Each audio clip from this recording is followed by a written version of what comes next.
All right. So good afternoon, everyone. My name is Trisha Gordon, and I will be moderating today's presentation on the Sakai Builder Project, transforming the way we create spaces for teaching and learning in Sakai, presented by Matt Burgess of UVA's Sakai team.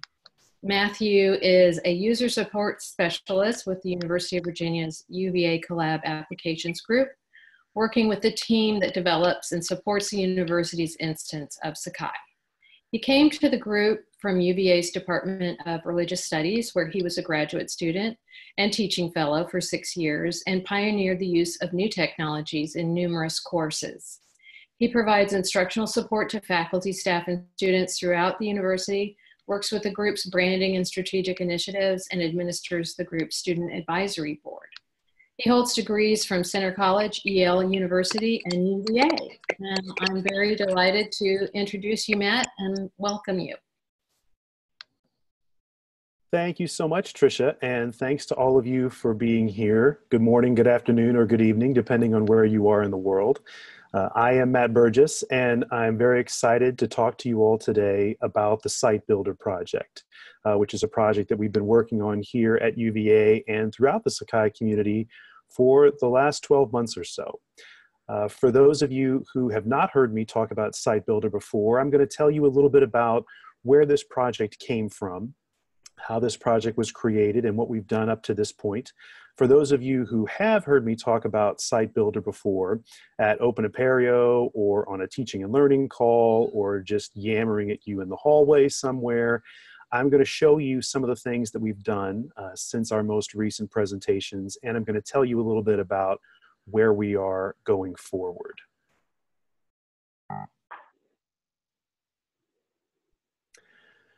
So to begin, just a little bit of background about the Site Builder Project. What the Site Builder Project is at its core is a total transformation of the way that we create spaces for teaching and learning and research in Sakai.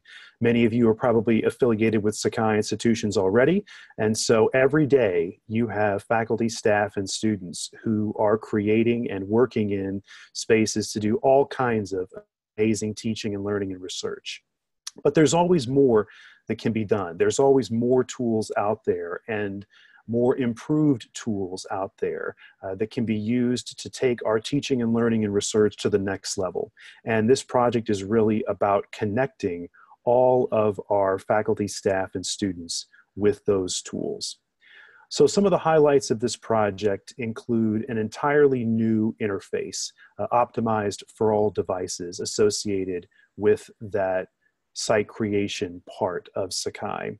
That portion has not really been updated significantly in a number of years, and we really wanted the new interface of that part of Sakai to reflect the websites and the tools with which all of our users are most familiar and most pleased at this point. Also, there'll be new options to search and sort and filter tools, options that are not currently available. New site types or templates to connect you with the tools and the content related to your goals. And obviously, this project will offer new opportunities to add more and more site types and templates to that list to make Sakai even more adaptable for all of our different kinds of users with their different kinds of use cases. Also, custom recommendations based on who you are and what you do. And we'll talk a little bit about this throughout the rest of the presentation. But it has been an emphasis for us in the early stages of this project to explore ways in which we can make Site Builder and Sakai as a whole more intelligent. Ways in which we can harness the information that we know about our users and the ways that they've used the system, and the information that we have about our users from the other systems with which we're integrated, like student information systems, to take all of that information and use that to make our system even more helpful and advanced for our users. And then finally, an innovative, intuitive wizard that creates your sites with you in a few simple questions. Something like the infamous TurboTax wizard, for those of you who have done your taxes using TurboTax. Something that is going to be an actual partner in site creation with you as you go through that site creation process to make that process easier for you instead of technology standing as a barrier for you as you try to create your sites. One of the great things about this project is that we have had a number of partners with which we've worked, which is one of the great things not only about this project, but about Sakai in general, that Sakai is a partnership of schools and individuals coming together to improve educational technology. We've been very lucky to get some funding from the Office of the Vice President for Information Technology here at UVA, and to get support from him, and also from UVA's ITS User Experience and Engagement Division, which is the division in which UVA's Sakai team is located. Our group, the UVA Collab Applications Group, is handling most of the logistics and the content development for the project, along with the Learning Design and Technology Group, which is the primary instructional design group at UVA affiliated with the College of Arts and Sciences. They've been a longtime partner with our team. Several of their employees have either worked for our group or worked in consultation with our group for a number of years. And so they continue to be a great partner for us on this project. The majority of the interface design that you'll see in our live demo later in the presentation has been done by Journey Group, which is a digital design firm located here in Charlottesville, which is where the University of Virginia is located. They have a lot of experience in digital design for higher ed. They have a lot of experience in digital design for other groups and other contexts as well, which has been great for us, because sometimes as educators, we tend to put our blinders on and only see from a very particular perspective. And so Journey has been great at showing us not just good design for education, but good design, period, which has been very, very valuable. And of course, it's been great to have some consultation and support from other parts of the Sakai community, particularly the Office of Learning Innovation from Duke University, and Sean Foster and his Switch group from Western University. Those initiatives, which have been interested in redesigning and refreshing the UI throughout all of Sakai, have been really important consultation partners for us in the early stages of the project, and we've been very grateful to have them around as well. I want to give you just a brief timeline of what we've done thus far before I dive in and show you some live demo of what we have so far. So this project was formally approved by UVA in December of last year. So we have been actively underway here for almost a year now.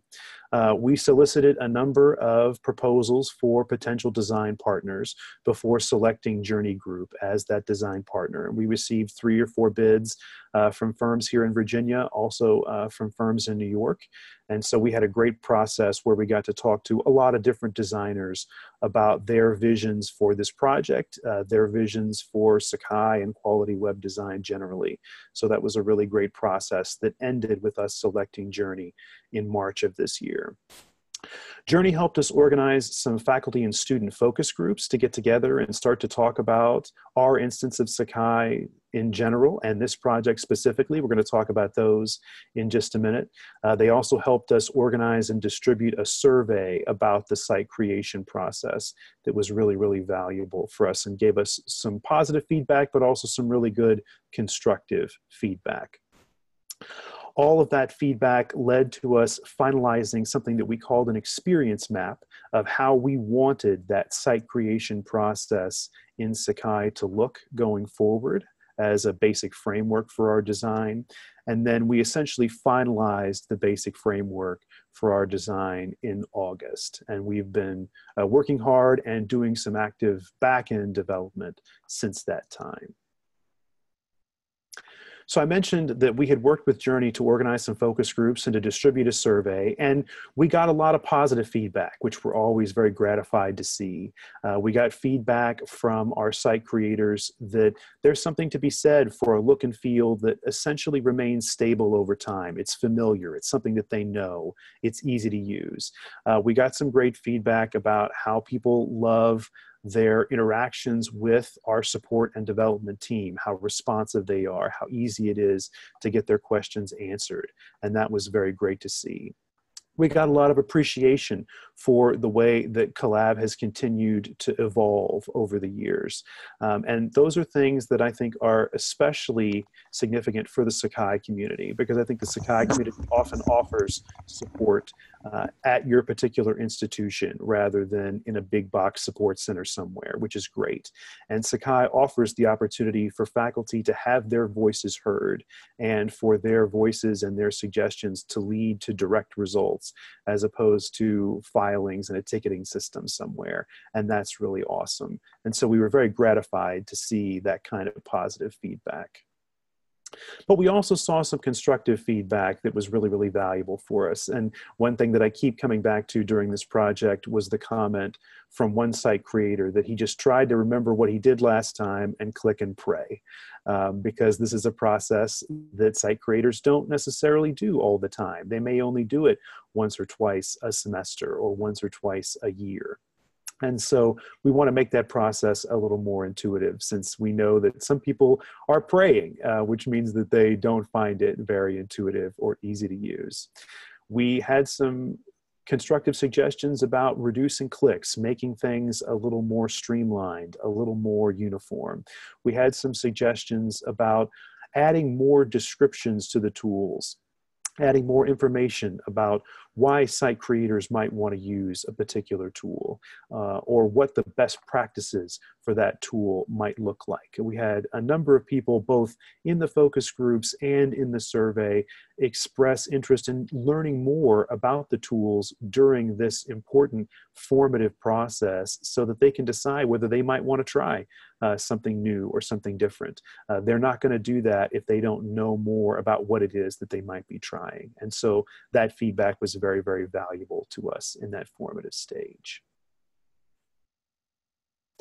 So once we finished gathering all that feedback, we created something that we call an experience map to kind of map out in 2 dimensions what the site creation process might look like in an ideal form. And so this is what we came up with. And so you can see that this site creation process leads to essentially 4 different ways to create a site, 4 different paths that site creators can choose. They can choose to create a site from scratch as a custom site, adding exactly the tools and exactly the materials that they want. This is an advantage of Sakai, in my opinion. Not every learning management system offers a purely custom option like this, so it's nice that that's available. They can choose to create their site from a template, so from a pre-configured list of tools and pre-configured content. They can choose to create their site from an existing site or from existing content that belongs to them. You might know this currently as the duplicate site or the import from site options that are currently available in Sakai. As we looked at the site creation process in general and talked about these things with our site creators, we found that those things weren't necessarily placed in an ideal position within the overall Sakai workflow. People often forgot where to go to duplicate a site. People often forgot where to go to import tools and how that process needed to be accomplished, and that their new site needed to be created first. People tended to find those things unintuitive. And so what we did in this 2-dimensional experience map was to bring that option into the larger site creation process with the other site creation options. And people tended to find that much more intuitive. And in addition to these 3 options, we also added this new From Questionnaire or Site Builder Wizard option that will work with you on the back end to make suggestions for tools or templates for your site as you answer basic questions about your site. And so now at this point, I'm going to dive in and do a little live demo. Before I do that, I might stop and just ask if there are any questions at this point. Tricia, I can't see the chat based on the way that I'm projecting currently. So if there are questions, I'm happy to stop and take those now. And if not, I'm happy to plow ahead. No questions yet. Okay, great. Thanks. So now let's dive into the live demo portion here. So let's hang on for just one moment and I'll switch over.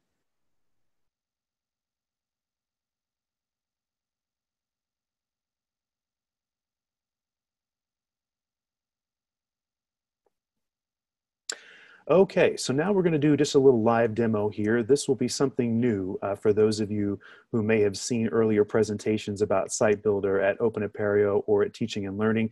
At those presentations, we had some static screenshots, but we didn't have anything clickable. And this isn't entirely clickable, but it's partially clickable. And so we can look at this just to get a sense of what Site Builder is looking like at this formative stage of design. Matthew? So, yes. Sorry to interrupt. I wonder if you could zoom in a little bit so that some of the text is not readable right now. Sure, I can zoom in a little bit. That's going to change the display of some of the screens that we have later. Okay, it doesn't have to be a lot, but just I don't want to zoom in too much, but I'll bump it up just a little bit here. Cool, thanks. So this is what the site creator might see on the very first screen of the site creation process. And for those of you who may be familiar with the current site creation process in Sakai, you can see that this is much more modern and much more streamlined than the site creation that we have currently. You have only two options here, the option to create a course site or a collaboration site. So the options are very streamlined, and the interface as a whole is very modern and streamlined, and the colors and the design and the position of the icons and the text and the buttons are all in line with the sleek modern websites that our site creators are now very used to. And so we wanted to reflect that within Sakai as well, because this is a very advanced and cool process, just like a lot of other advanced and cool processes that our site creators are using in other websites and other tools. So we can read a little bit about what a course site is, what we can do there, what a collaboration site is, what we can do there. Then we can click Get Started to create our course site. And we're going to have an option to enter some information about that course. If we select a particular academic term for this course, the rosters that are assigned to us will appear here. And so notice that there are two rosters that are assigned to me for the January 2019 term. Those rosters will appear here. There's a course mnemonic and number, and then also a descriptive title for that course, so that the site creator can see exactly what that course is. There's no confusion about which course is the elementary course. Is it 1010? Is it 3030? And you can add those rosters to your site simply by clicking the sliders right here. You can add multiple rosters to your site if you'd like to do that, or you can add single rosters. You can also remove rosters once you've clicked the slider to add them. And then you can enter a title for your course here. This may be automated in a later version of Site Builder, especially if you're only adding one particular roster to your course. The name of your course might automatically populate with the course mnemonic and number or the name of that course. So now that we've entered our term and attached our roster and entered our name, we can click Continue. And I'll try to bump this up just one more. And now we see those four site creation options, those four pathways that we saw in our experience map. The quick guide option, which is that build assistant or wizard option, the from scratch custom option, the from template option, and the from copy or the duplicate site or the import from site option. And so, for example, if I want to create a site using content that belongs to me that was included in a previous site, I can select this From Copy option. And then from the drop-down, I can select one of my previous courses from which I'd like to draw some content. And if I click Continue here, that screen is incomplete and is not present here in the demo. But if I click Continue here, then I'll see a list of content that's available to me from that site that I can select to add into my new site. Some of you may be aware that the Duplicate Site option is being deprecated, is being removed from upcoming versions of Sakai. And so this new workflow is designed to supplement or replace that.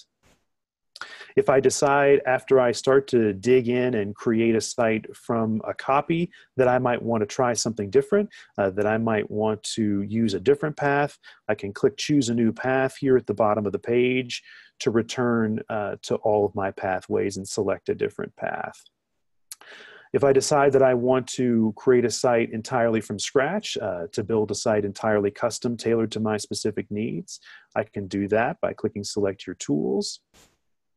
And I'm going to see a list of all the available tools here. This list may be vaguely familiar to you because in some ways the interface is similar to the existing interface that we have when you create a custom site in Sakai or when you manage tools in an existing site. But you can see that the interface has been updated, and you can see that there are a number of features that have been added here. First of all, there's a search bar that will allow me to search and filter tools by their name or by their description. So for example, if I start searching for announce, I can see two tools are filtered here. The announcements tool itself, which obviously is going to show up when I search for announce because it's in its name, and also the overview tool because the overview tool mentions announcements in its tool description. And notice that that filtering process begins as soon as I start typing in the search box, and when I remove that search option from the search box, the filtering is removed and I see the full list of tools again. I can sort these tools by a number of different categories. I can sort them according to their popularity, which will show me, the most used tools in our instance of Sakai. And I can undo that by clicking that option again. I can sort the tools alphabetically if I want to do that. And I can remove that option as well by clicking again. I can filter the tools according to different categories, which is another item that was requested by a number of focus group and survey participants.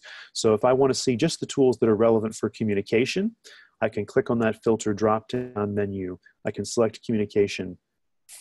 And just as if I were searching for that in the search box, the system will filter to that category and show me the tools that have been tagged as being associated with communication. And if I click on that drop down again and return to the default view, I can see all the tools in the list again. Matthew? Yes, ma'am. We have a question. What are the category titles for the tools? And you did show it in the drop down, but could you show it again and just say them out loud? Absolutely. These categories are still under development, and so the categories that are included here in this demo have actually been added by the developers, and so these categories may not be final. You can see that one category listed here is called assessment, so we could imagine a category that includes tools like assignments and tests and quizzes there. Obviously, the communication category that we already looked at. One category here is called resource. We could imagine tools used to store resources and content within your site. So tools like resources, file drop, wiki or wiki confluence, WordPress. If your institution has an integration with WordPress, we can imagine tools being included there.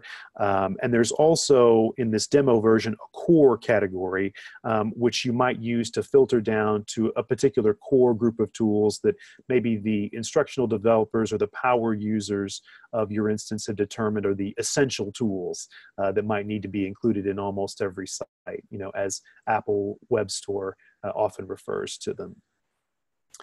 So this category is under development, and one of the things that may be customizable at the institutional level or at the instance level is, how those tools are tagged and what categories are used there, although we'll have to have some more discussion about that, of course. That's a great question. Thank you. And so you may be fairly familiar with the basics of this interface, as it's fairly reminiscent of the existing interface, but maybe you want to view the tools in more of a card view or an app store view that's reminiscent of the Apple App Store or the other app stores online that you're familiar with. That option is available as well. You can just click on this menu icon here in the far right of our list of options, and it will show you the tools here in that card view or app store view as well. And whether we're looking at the tools in the card view or in the app store view, we can add them just as we added our rosters earlier in the site creation process by clicking these sliders to add these tools.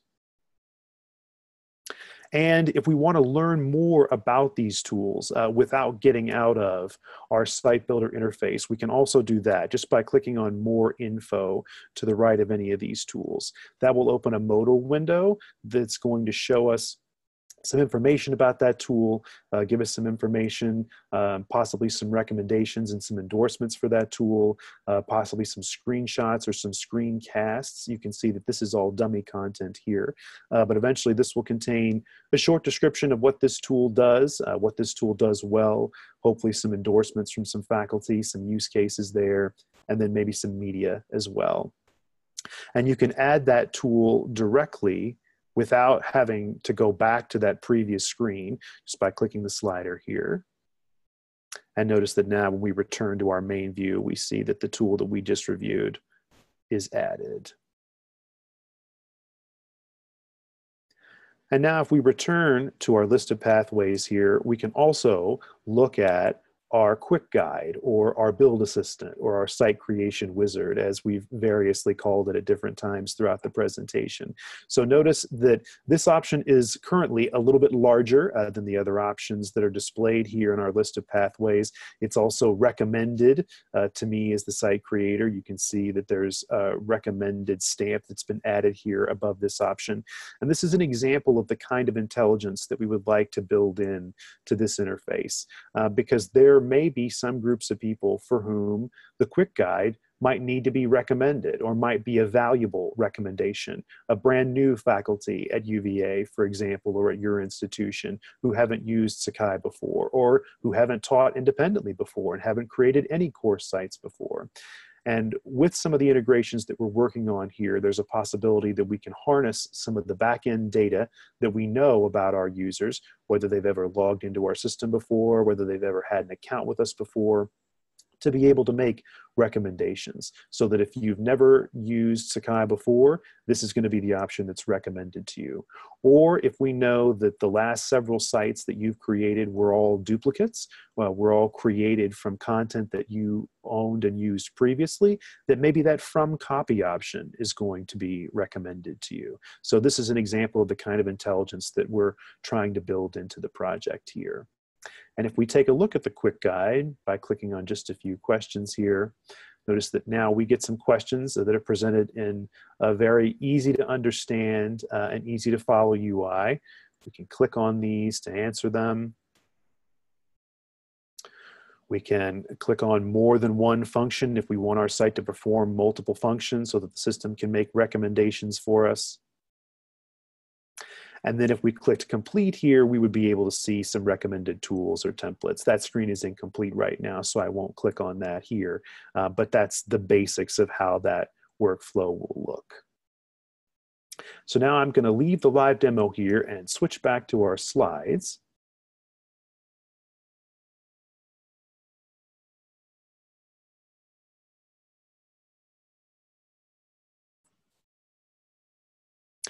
And obviously, we didn't include all of the various screens that will ultimately be included in the project in that live demo. Some of those are still under development. The developers are hard at work, but they haven't finished everything at this point, unfortunately. So there are a number of things that we're still adding in. One of those things that we're planning to add in is a screen at the very end of the site creation process to show you that your site is being published. That's something that we have heard from focus group participants and survey participants in the past, that they weren't always sure when they were finished with the project. They didn't always see the very small notification that appeared at the top of the screen when their site was created.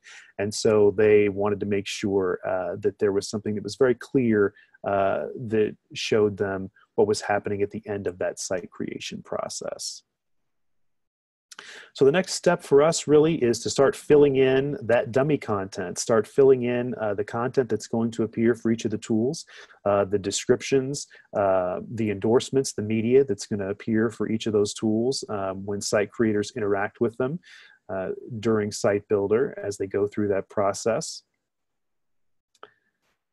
And then hopefully we will be done with most of that initial content creation by the end of this year. And by the beginning of next year, we'll be able to move to the primary QA testing process for the entire site builder workflow. Hopefully that process will be done by May of next year. And hopefully the project will be able to soft launch here at UVA in time for the summer term courses that normally begin here in June of next year. And then of course, we're planning to contribute all of this code back to the Sakai community. This is not just a project for us. This is a project for everybody throughout the Sakai community. We hope that you're at least almost as excited about it as we are. And so we have a plan to contribute that code hopefully this summer, as long as everything moves according to schedule. And so if you want to learn more about this project, we would love to hear from you.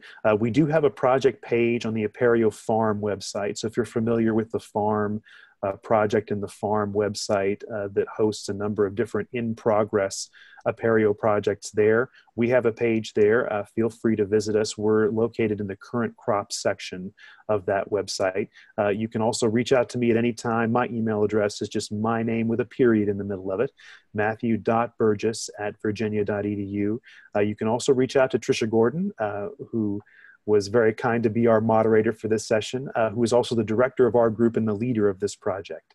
So feel free to reach out to her directly at trisha@virginia.edu. You can also follow us on social media at UVA Collab, which is the name of our instance of Sakai. We post updates about this project and other things that are going on at UVA and elsewhere on Twitter. So feel free to follow us there and get some updates there as well. So Matt, we do have a question. We've had some really nice comments happening in the chat along the way. And Harold Hale has a question about how will the roles and permissioning work. He says, I can see where an institution would want Sakai admins to have access to all tools, instructors, a smaller set, etc. So do you want to respond to that? Well, I can offer a partial response to that at least, because I'm primarily a front-end guy and not a back-end guy. I'm not sure that I can speak to all of the back-end components of Harold's question.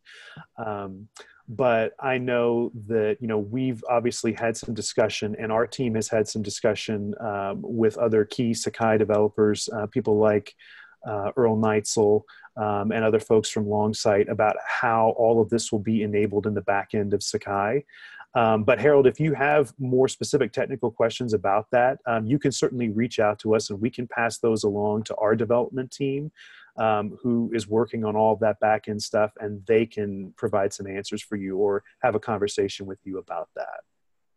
And Harold, I think the roles and permissioning are going to be the same, work the same as they do now, basically. Mm-hmm.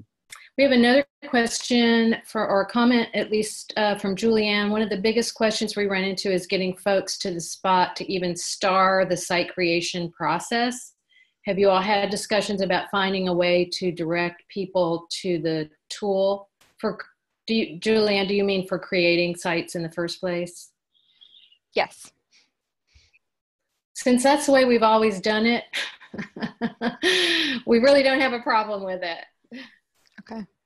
Do you have it sitting on the home page like that? The site builder button sitting on their home page? It's not on the home page, but it is part of Worksite Setup, which is in the home site, and from the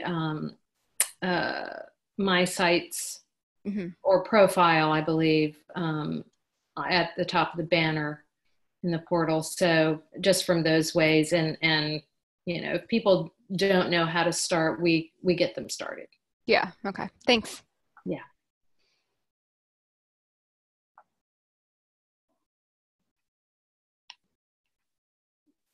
Got some great feedback here, Matt. I don't know if you're looking at the chat. They really like the card view and the modal of the deeper descriptions of the tools. And some suggestions have come in to use the existing help to populate a lot of the content for those deeper descriptions of tools, which we have talked about. Mm-hmm. Yeah, we absolutely have talked about that. One of the great things that has also come out of our partnership with Journey is that they have some excellent technical writers there. who have given us some great recommendations on technical writing, which we've used already to improve some of our help, and that we have shared with some of the other folks in the Sakai documentation community as well. And so I think they're going to continue to advise us about this. This is also a great opportunity for us to reach out to our Center for Teaching Excellence. Many of you have a similar center like that on your campuses. And one thing that our center is very interested in is helping us make those tool descriptions, those initial descriptions, as engaging and attractive to faculty as possible. And so I think that's a great resource too. So we are at time, and we need to be mindful since we need to transition to the next session. Matt, I just want to thank you so much for this great presentation, and to our participants for their great questions and comments along the way. Thanks, everybody. I'm going to stop the recording now. Absolutely. Thanks, everybody. This was great.